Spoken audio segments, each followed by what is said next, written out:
C'est la fin de la journée et comme chaque soir, lorsqu'elle va se coucher, sa maman, son papa ou sa grande sœur lui racontent une histoire pour s'endormir. Kimi aimait beaucoup les histoires de monstres, mais elle avait aussi un peu peur. Un soir, avant de se coucher, elle demanda à sa maman de lui raconter l'histoire des 5 monstres légendaires les plus connus. Sa maman accepta et commença son récit. Le premier monstre, dit-elle, est le dragon. C'est une créature ailée qui crache du feu et qui vit dans des grottes ou des montagnes. Il est très puissant et redouté, mais il a aussi un point faible, son ventre. Si on lui lance une flèche ou une pierre dans le ventre, il peut mourir. Le deuxième monstre, continua-t-elle, c'est le loup-garou. C'est un homme qui se transforme en loup les nuits de pleine lune.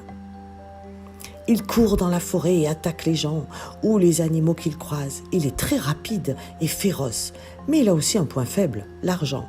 Si on lui tire une balle ou un couteau en argent, il peut mourir. Le troisième monstre, enchaîna-t-elle, est le vampire. C'est un être qui se nourrit du sang des vivants. Il sort la nuit et mord les gens dans le cou pour boire leur sang.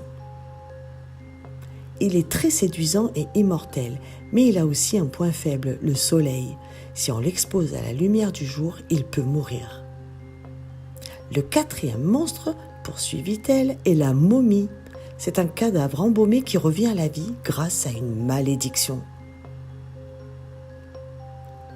Elle erre dans les tombeaux ou les musées et cherche à se venger de ceux qui ont profané sa sépulture. Elle est très résistante et terrifiante, mais elle a aussi un point faible, le feu. Si on lui met le feu, elle peut mourir. Le cinquième monstre, termina-t-elle, est le zombie.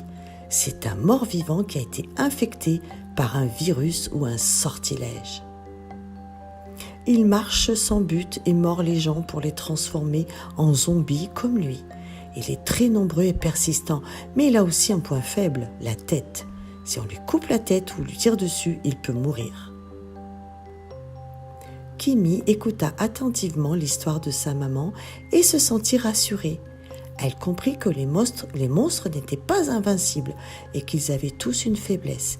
Elle se dit qu'elle pourrait les affronter si elle en rencontrait un jour dans ses cauchemars. Elle remercia sa maman et s'endormit paisiblement.